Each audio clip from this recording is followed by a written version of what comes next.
Pongo con cui giocavamo da bambini, insieme a un certo Leroy Gomez, quello di Don't Let Me Be Misunderstood. Mamma mia, Let's Go to Disco, la loro disco music suona nei migliori locali di Roma e del Lazio. Quando verranno a Milano non mancherò. Adica Pongo per augurarvi buongiorno da parte di Sammy Varin. Sono 5 minuti dopo le 11, vi ho già portato nell'atmosfera perché tra una manciata di minuti avremo Lele Di Nero, il John Travolta italiano, che ci parla di un'altra idea molto carina che ha avuto e che vedrà la presenza anche del sottoscritto Sammy Varin. Prima però dai, WhatsApp, io ho fatto la rassegna stampa questa mattina dalle 7:30 alle 9:30 e sono arrivati tantissimi messaggissimi, molti complimenti anche al nostro condirettore Giulio Cainarca per l'intervista a Edoardo Montolli di poco fa. Buongiorno, volevo fare i complimenti a Edoardo per quello che ha fatto e sta facendo per la vicenda di Erba, ci scrive Fabio da Milano.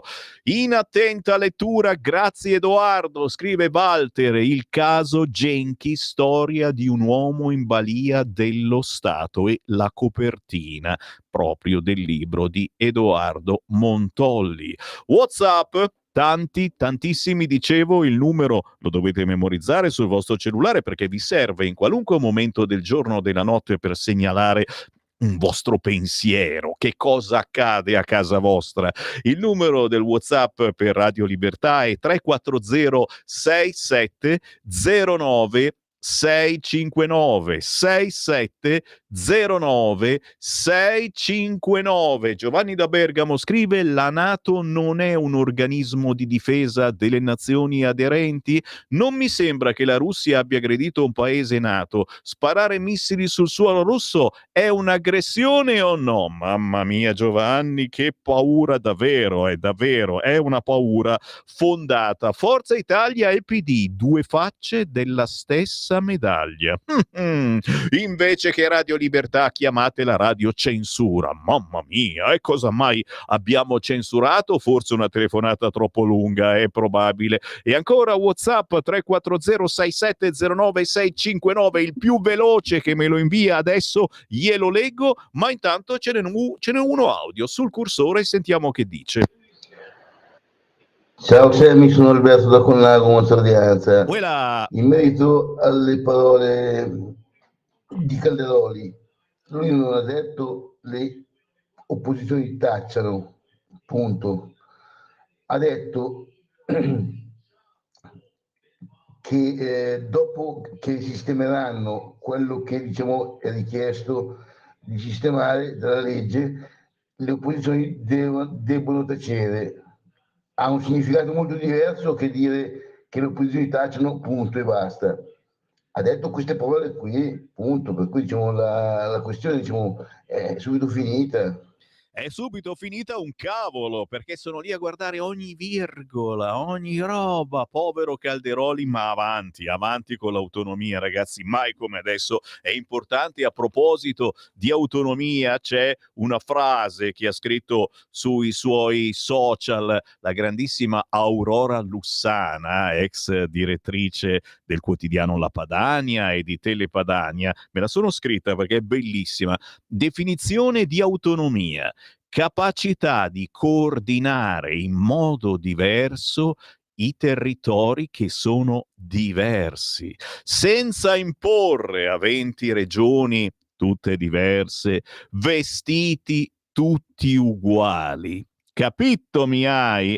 Ma è vero, cioè la bravura che dovremmo avere per l'autonomia è riuscire a coordinare in modo diverso territori che sono effettivamente diversi, mentre adesso si vuole calare lo stesso vestito in tanti territori che sono assolutamente impossibili da paragonare l'uno all'altro, senza poi contare che Roma non può conoscere i territori come chi veramente nei territori ci vive. Ancora messaggi 340 6709 659 e la commissione anti-odio regalata tra applausi alla Segre che fine ha fatto? Mai in corso, solita manfrina politica, bruciamo e invitiamo all'odio dalla sinistra. Poco chiaro, però se non se ne parla di questa commissione è ancora meglio, perché si fa soltanto polemica. Dani, ma la Lega non può presentare un suo candidato? E parliamo delle elezioni milanesi, ma è come? Ne sono certo che lo presenterà. Noi dobbiamo sempre appoggiare gli altri. Lupi è una mezza cartuccia, dice la Dani, e la Moratti è stagionata, per non dire bollita forse. Ci vuole una persona che faccia la differenza. E cara Dani, assolutamente sì, è vero, la Lega è l'unica forza che non ha detto ancora niente su Milano. Proprio per questo, secondo me, prepariamo una sorpresona alla quale non si possa dire di no né di qua né di là, nel senso, da una parte Forza Italia, dall'altra parte c'è Fratelli d'Italia e c'è pure Lupi, Lupo de Lupi, Lupo buonino buonino, che ci starebbe bene perché buono come lui c'è solo il pane.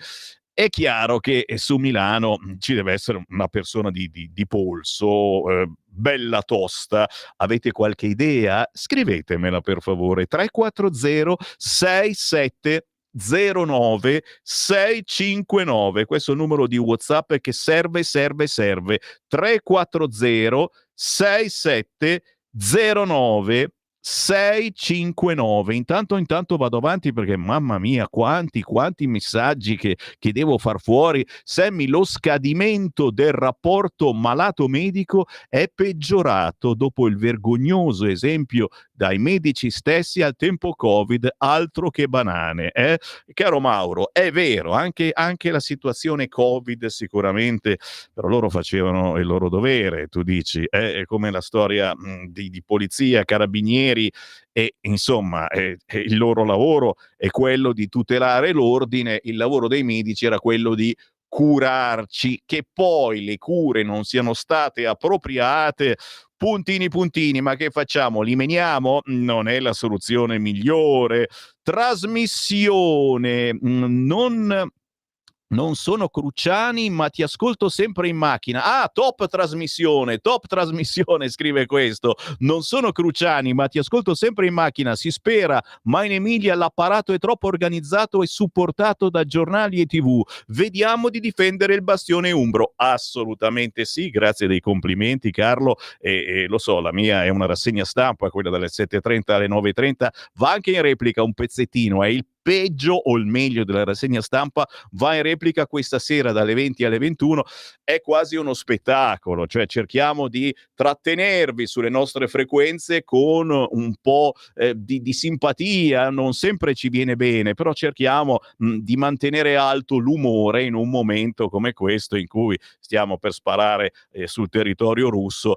Non c'è proprio un'allegria incredibile. Grazie comunque per il passaparola, so che state spargendo la voce alla grande che c'è Sammy Varini in rassegna stampa in questi mesi, e quindi mi fa piacere. Ci sono i miei fans storici che mi sentono dalla fine degli anni 70, quando ero un bambinoino.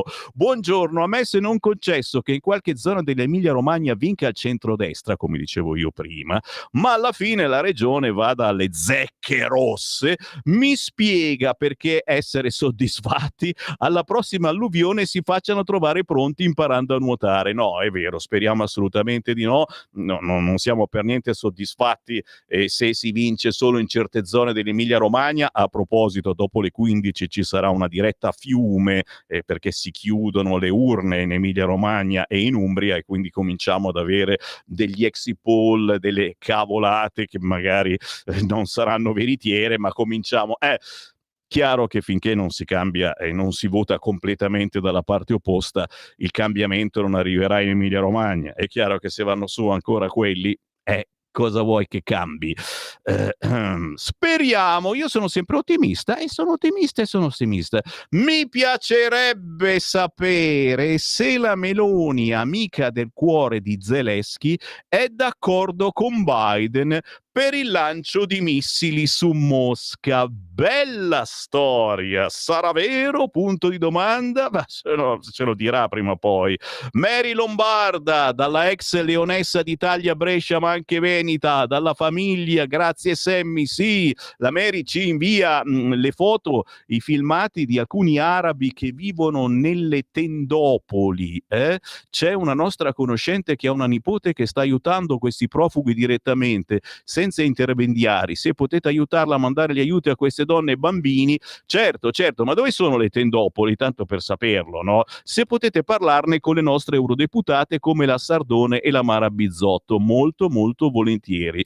Ciao Sammy, quanta cattiveria nella sinistra che vorrebbe far credere che la Corte ha abrogato la legge sull'autonomia. Prendono le persone per stupide? Ma come fa a non accettare la realtà? Fanno proprio pena. Certo, a volte Forza Italia sembra sia invidiosa di non avere presentato lei questa legge e tenta di ostacolarla, anche se alla fine accetterà le modifiche che proporrà Calderoli. Assolutamente sì.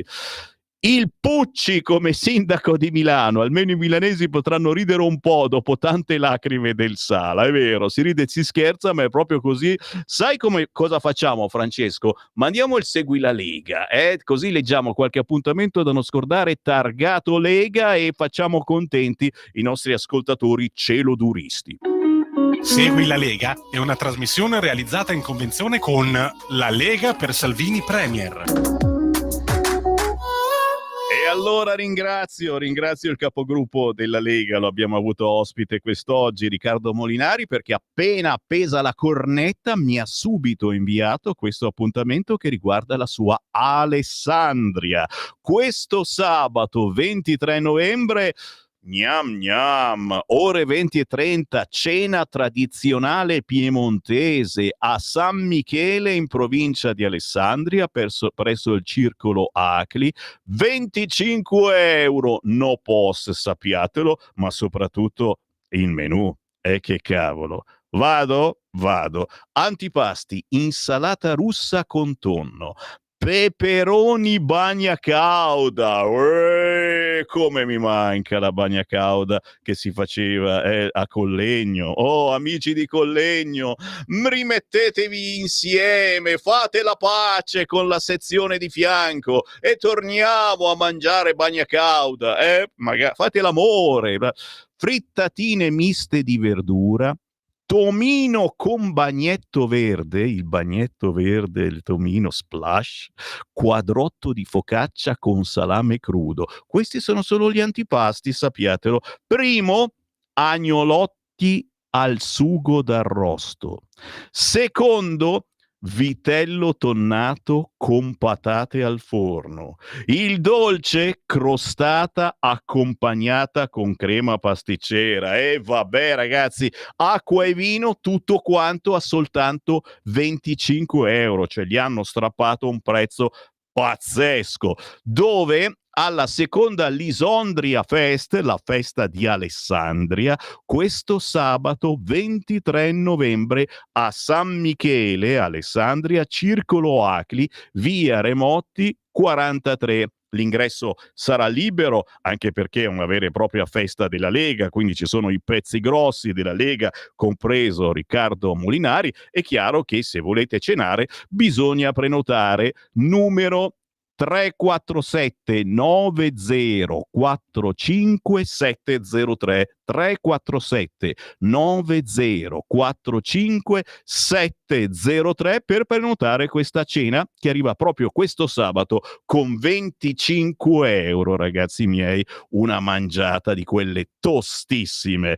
Non è finita, perché si comincia a lanciare gli eventi che riguardano il Natale, e lo sappiamo, poi sotto Natale siamo tutti impegnati, ma se la facciamo subito la cena di Natale ci riusciamo ad andare. Santa Lucia con la Lega, sì, venerdì 13 dicembre, cena di Natale ad Arezzo, Lega Toscana, presso l'hotel Il Gentiluomo, via raccordo autostradale 1/A, presenti gli esponenti politici. 30 euro per cenare con la Lega Toscana, venerdì 13 dicembre.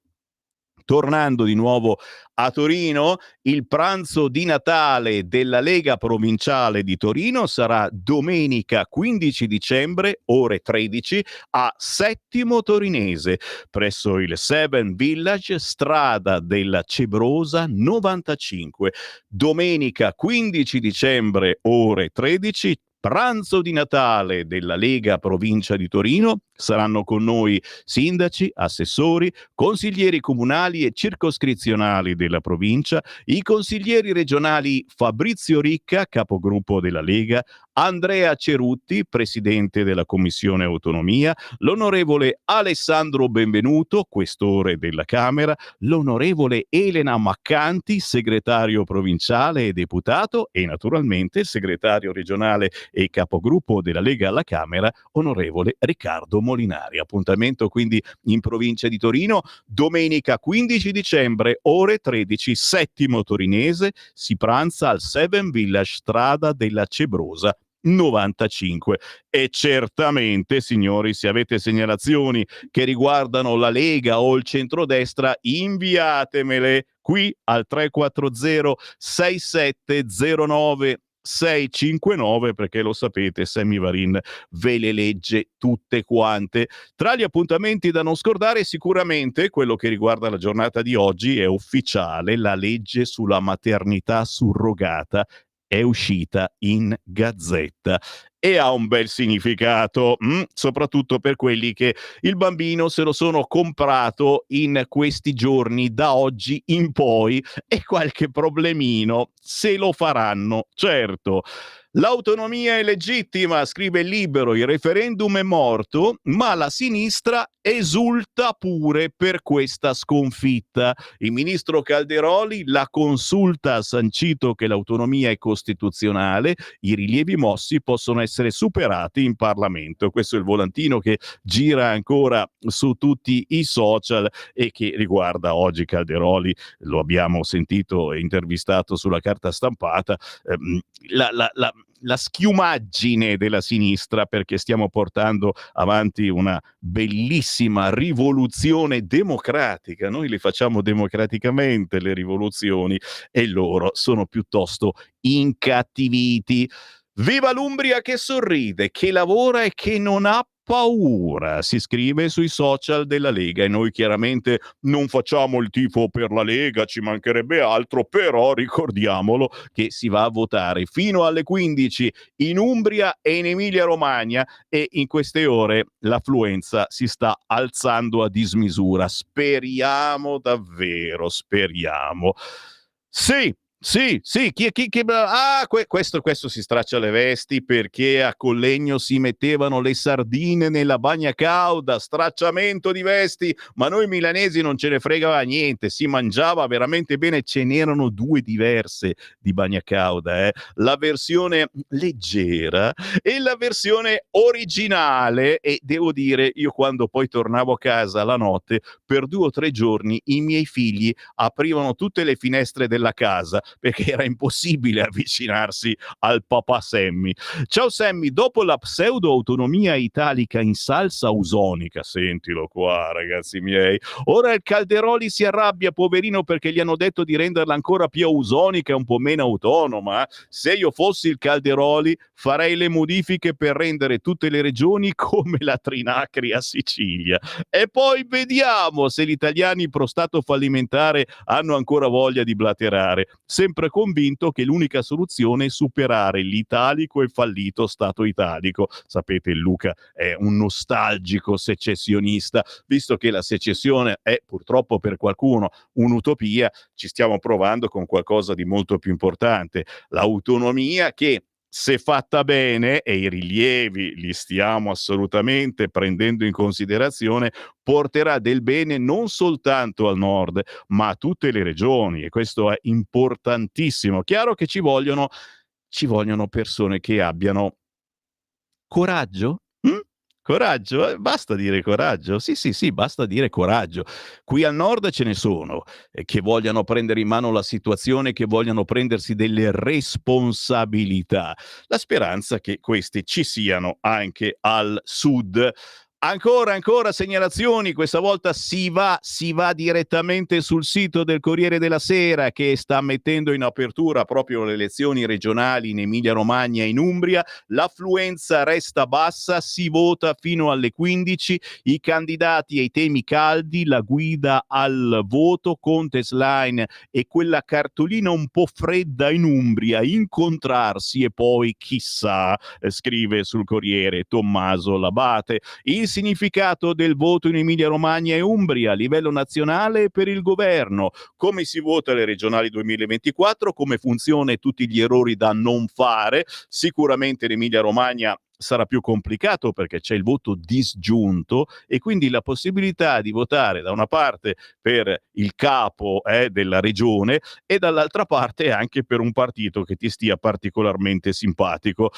E potrebbero esserci delle sorprese, dite voi? In Umbria invece questa cosa non è possibile, quindi forse sapremo con più precisione chi ha vinto e chi ha perso.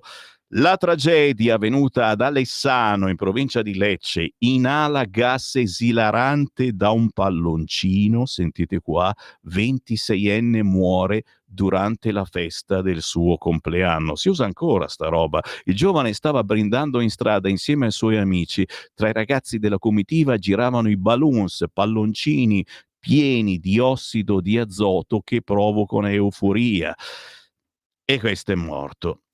Poi ancora grave notizia, incidente tra due volanti a Roma, muore poliziotto 32enne, altri 2 colleghi feriti, avvenuto nella notte a Torrevecchia. Ancora non chiara la dinamica dell'incidente, avvenuto alle 5 di mattina, sembra che una delle 2 vetture stesse andando a sedare una rissa, mentre l'altra trasportava un fermato. Ci spostiamo dal Corriere, ci spostiamo su Repubblica, anche qui l'apertura per il Salento, inala gas esilarante e muore alla festa per i suoi 26 anni, droga della risata killer. Su Repubblica c'è anche lo sconforto di Prodi sull'affluenza e qui è anche capire se è sconforto o è FIFA o è paura, perché un'affluenza bassa sì, storicamente dovrebbe premiare la sinistra, ma abbiamo visto che poi negli ultimi anni c'è sempre stata affluenza bassa e ha vinto in molte zone il centrodestra, quindi che sia anche un segnale per qualcosa che cambia? Punto di domanda? Ma intanto scendiamo un po' più in basso, certo in Umbria testa a testa Proietti Tesei con la variabile Bandecchi, quello che dice le parolacce alla Trump, un po' un Trump italiano e potrebbe essere davvero lo spartiacque. Anche su Repubblica, Roma, scontro tra 2 volanti, morto un poliziotto di 32 anni. E poi quest'oggi funerali di Margaret Spada, gli amici non colpevolizzatela per i TikTok. Calderoli oggi intervistato dal quotidiano Repubblica, l'autonomia verrà modificata, poi però l'opposizione smetta di rompere, da non perdere. Quest'oggi, se non avete sentito la rassegna stampa, ve la potete riascoltare sul sito radiolibertà.net cliccando podcast, oppure una replica con il peggio e il meglio della rassegna stampa questa sera dalle 20 alle 21. Ci fermiamo, c'è la pausa, un'altra canzone indipendente in arrivo e poi un altro ospite. Stai ascoltando Radio Libertà, la tua voce libera, senza filtri né censura. La tua radio. Lo amiamo perché ci offre sempre le cose più buone e naturali. Linea Alberto Acerbis. Buongiorno care amiche, buongiorno cari amici, ascoltatori di Radio Libertà da Alberto Acerbis. Questa mattina voglio parlarvi di una cosa straordinaria, di un momento particolare, di un momento importante per la nostra Italia. Se amiamo l'Italia, dobbiamo amare anche i suoi prodotti, i suoi figli, che alla fine sono i suoi frutti. Siamo in piena raccolta delle olive, stiamo producendo l'olio nuovo, qualcosa di straordinario, la produzione quest'anno è un po' migliore dell'anno scorso, anche il frutto si presenta bene. Quindi a tutti coloro che ci conoscono già, a tutti coloro che vogliono provare l'olio extravergine di oliva Acerbis, la grande offerta di ricevere 6 bottiglie di olio Acerbis da 1 litro direttamente a casa vostra, chiaramente estrazione a freddo, chiaramente 100% italiano, d'olive italiane. 6 bottiglie da 1 litro di olio Acerbis a casa vostra, parlo dell'olio novello, 84 euro. Il trasporto è gratuito, chiamate 030 68 44 08 o visitate olioacerbis.com. Grazie. Per la tua pubblicità visita il sito radiolibertà.net. Ciao a tutti ascoltatori di Radio Libertà, sono Gaia Fusani e poco fa è uscito il mio nuovo singolo Tardi su tutte le piattaforme. Parlando di una sensazione, provo sempre e credo che molte persone giovani possano condividere. Parlo del fatto di avere paura di essere in ritardo, cioè la paura di perdersi qualcosa. Sempre la sensazione di aver paura di non star facendo abbastanza ci tormenta. Di scrivere questo brano per darmi anche un conforto, nel senso non è mai tardi, come dice il ritornello, non è mai tardi, calma, riuscirai a fare quello che vuoi fare, non devi avere paura of missing out, cioè paura di perderti nella vita, perché tutto arriva. E negli ultimi anni ho sempre ascoltato musica funk brasiliana, mi hanno sempre attratto questo flow e quindi ho deciso di fonderla un po' al mio stile in questa canzone, soprattutto e anche ora nei nuovi pezzi che stanno arrivando. Mi piace molto, è un pezzo che rispecchia il mio nuovo percorso, sono felicissima di condividerla con voi e spero vi piaccia. Un bacio. Ciao a tutti ascoltatori.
Non è mai tardi, non è mai tardi, non è mai non è mai il linguaggio è decisamente giovanilistico, però il pezzo ti entra in testa, signori. La musica indipendente, quella che Sammy Varin lancia ogni mezz'ora su queste frequenze, e musica quasi sempre sconosciuta a livello nazionale. Lei si chiama Gaia, con Tardi, l'abbiamo sentita prima che ci salutava, giovane cantautrice dalle sonorità brasiliane, Gaia Fusani da Carrara in Toscana, adesso però vive a Madrid, così si dice, per esplorare il mondo della musica in spagnolo. La teniamo d'occhio, anzi d'orecchio, Gaia Fusani con la canzone Tardi su tutti gli store digitali, naturalmente anche su YouTube, ci ha portato all'appuntamento con il Focus Toscana.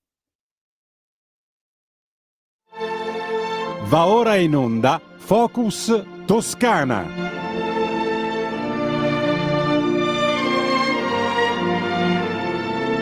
Certamente, ogni giorno un territorio diverso in diretta su Radio Libertà, il lunedì la Toscana, tra poco ci colleghiamo con un rappresentante della Lega nella bellissima Toscana, una delle poche terre rimaste ancora rosse in Italia. Prima però una precisazione, perché abbiamo avuto prima una mancanza, ci manca tantissimo, ma tornerà il nostro Lele Di Nero, non è riuscito ad arrivare nei nostri studi, allora ricordiamolo che il John Travolta italiano, quello che ha portato sui palchi il primo e unico tributo danzato ai film Grease, La febbre del sabato sera, Staying Alive, si è inventato un altro evento tostissimo, un concorso di Miss, una più bella dell'altra, con finalissima il 26 gennaio qui a Milano. Si chiama Beauty Fever, Beauty con la Y, Fever. Se cercate Lele Di Nero sui social vi salta fuori subito, ma soprattutto saltano fuori le bellissime miss che si contenderanno un bel premiotto in frinfron danaro, e non soltanto. Lele Di Nero, il concorso Beauty Fever con filanissima il 26 gennaio a Milano, e tra i giurati, bada ben, dovrebbe esserci anche il sottoscritto Sammy Varin, quindi non lo dico per interesse, però sapete, c'è la possibilità poi che la miss finalista, quella che vince, arrivi qui nei nostri studi. Intanto però ce l'abbiamo, l'ospite di Focus Toscana, il consigliere regionale della Lega, Massimiliano Baldini. Buongiorno. Buongiorno a voi, buongiorno Sammy. Grazie Massimiliano da Viareggio, ma soprattutto anche responsabile del programma della Lega per Toscana 2025, e quindi certamente interlocutore importantissimo per le battaglie politiche che stiamo portando avanti. Oggi, ricordiamolo, si vota fino alle 15 in Umbria e in Emilia Romagna, e quindi stiamo facendo un certo tifo, diciamo così, perché siamo in silenzio elettorale, ma un certo tifo certamente lo facciamo. Intanto però Massimiliano, oggi è una giornata di festa per chi porta avanti una certa politica, che non si dice sempre sì a chiunque, ma che ci sono anche delle regole da rispettare e soprattutto anche delle regole da non superare. In questo caso parliamo della bellissima Toscana, ma parliamo di una battaglia portata avanti dalla Lega e da te in primis, che riguarda l'immigrazione nella frazione di Antraccoli di Lucca. C'è stato un risultato importante. Chi ci ha seguito, ne abbiamo parlato anche qualche settimana fa. Che cosa è successo? Massimiliano Baldini. Effettivamente Sammy, lo dico a te, lo dico a tutti gli ascoltatori, è successo una cosa importante, perché su sollecitazione dei cittadini avevamo individuato che in una corte di Antraccoli, che è una piccola frazione del comune di Lucca, sul progetto della Misericordia erano in arrivo 40 migranti, tutti giovani, tutti uomini, in una piccola corte frequentata da famiglie dove c'erano anche situazioni di criticità davvero particolari, con un immobile assolutamente inadeguato, inadatto a poter accogliere un numero così importante di extracomunitari. Si era ingenerata una notevolissima preoccupazione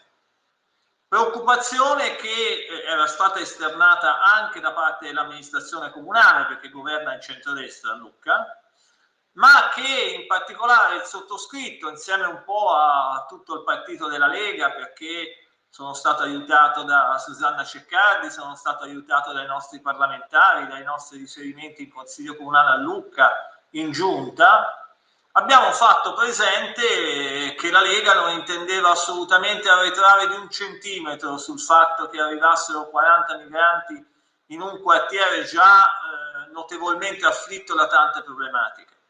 Lo abbiamo detto in modo molto chiaro, l'abbiamo detto al prefetto, abbiamo fatto molte manifestazioni assolutamente partecipate, con la presenza di 200-300 persone anche sotto l'acqua, tanta era la preoccupazione.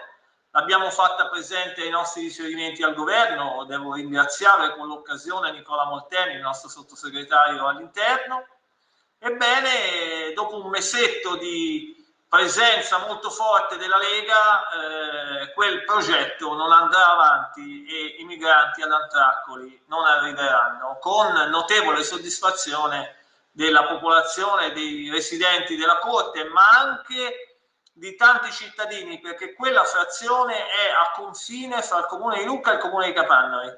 Quindi interessa veramente tante persone e quindi credo che sia non solo un risultato della Lega, tant'è vero che noi abbiamo detto vittoria della Lega, ma credo che sia soprattutto il rispetto democratico dei voti che la Lega riceve, perché come ho avuto modo di dire anche al prefetto, anche a tanti riferimenti che magari hanno uno sguardo più equilibrato, ho detto noi siamo eletti dai cittadini che ci danno il voto per portare avanti determinate politiche e quindi lo facciamo con impegno, con determinazione, non arretriamo di 1 centimetro, anche a volte probabilmente rompendo le scatole a qualcuno, ma questo non ha nessun significato e quindi il risultato che abbiamo ottenuto è sintomo del fatto che quando la Lega si impegna e si impegna sempre sui territori in ossequio a quello che è il consenso che riceviamo su queste tematiche, ebbene i risultati ritornano e il contrasto a determinate politiche come quella dei CAS va in porto. Ecco, diciamolo però, perché giustamente questa radio è ascoltata storicamente, sicuramente da leghisti e da fan del centrodestra, ma non soltanto. Spieghiamo un attimo per quale motivo non si vogliono questi centri, non si vogliono questi agglomerati di migranti, perché come al solito, sai, si usa ancora, c'è poi l'accusa di razzismo, ecco, vedete, e poi qualcuno potrebbe obiettare, ma al governo non ci siete voi? Punto di domanda. Che cosa non collima in questi casi? Su che cosa bisognerebbe fare più attenzione? Perché ricordiamolo, migranti continuano a sbarcare e oggi ci sono interviste, è uscito il libro di Casarini, se ti può interessare, ma non penso, chiaramente con la benedizione del Santo Papa, cosa non collima in questa situazione? Continuano ad arrivare, da qualche parte bisogna pur metterli, l'Albania è ancora deserta, non ce n'è ancora nessuno nel nuovo centro albanese. Qual è il quadro che ancora manca in questa situazione, visto che c'è la Lega, c'è il centrodestra al governo? Hai fatto bene a puntualizzare questi aspetti, Sammy, perché c'è sicuramente una risposta. Innanzitutto c'è quella che l'attenzione non è a prescindere contro, ma è naturalmente verificata e valutato i contesti anche all'interno dei progetti previsti dai bandi, dalle leggi, però ci sono contesti che possono essere più adeguati, ci sono contesti in cui non sono adeguati e quello non era un contesto adeguato ed è stato riconosciuto. In secondo luogo mi permetto di dire che sarà magari una mia opinione personale, non voglio necessariamente coinvolgere altri più di me, ma io credo che l'esempio che ha dato Matteo Salvini quando era ministro dell'Interno credo che sia stato un esempio molto importante sul quale mi sento di dire, malgrado il rispetto verso tutti, verso chi sta al governo, verso chi ricopre questi ruoli, si guardi con forza all'esempio di Matteo Salvini. E che Matteo Salvini, che oggi come oggi sta pagando sulla propria pelle un prezzo assolutamente illegittimo, assolutamente vergognoso, sul quale credo che un punto fondamentale debba essere quello della separazione della carriera e del ritorno alla responsabilità civile dei magistrati, perché quando si sbaglia dobbiamo pagare tutti e non ci devono essere classi privilegiate. Ebbene, io credo che l'esempio di Matteo, con quella determinazione così forte, forse potrebbe aggiungere un tasso di livello in più verso un arrivo di extracomunitari, di immigrati, che è ancora davvero troppo eccessivo e che va diminuito.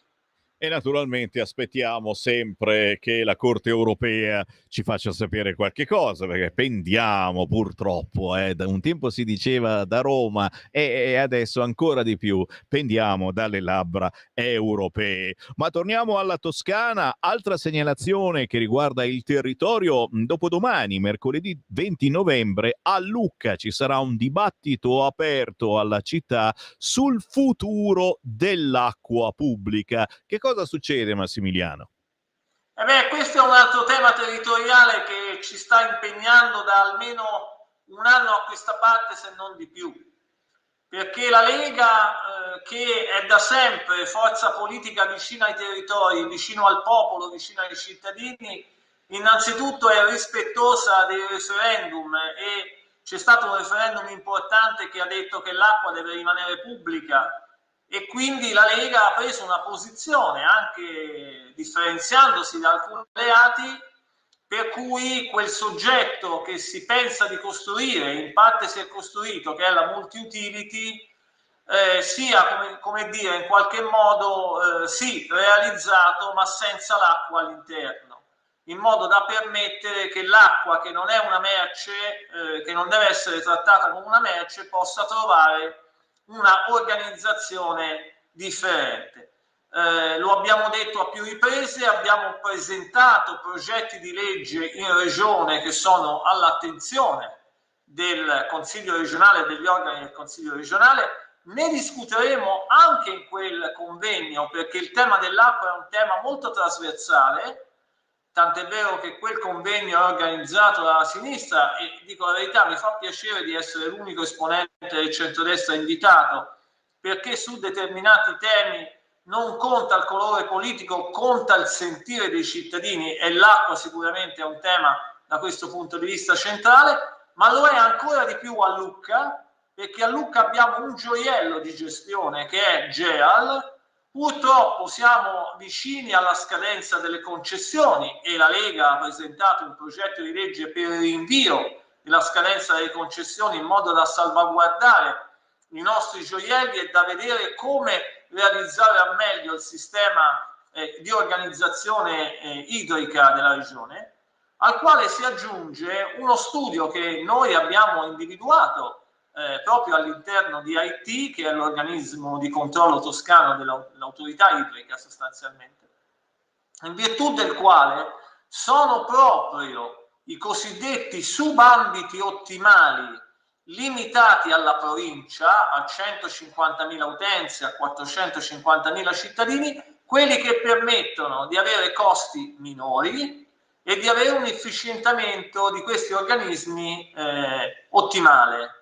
Questo perché? Perché in realtà in Regione Toscana i costi delle tariffe sono i più alti d'Italia per quanto riguarda l'acqua, mentre invece a Lucca con GEAL abbiamo un campione, perché invece funziona perfettamente e i costi sono bassi.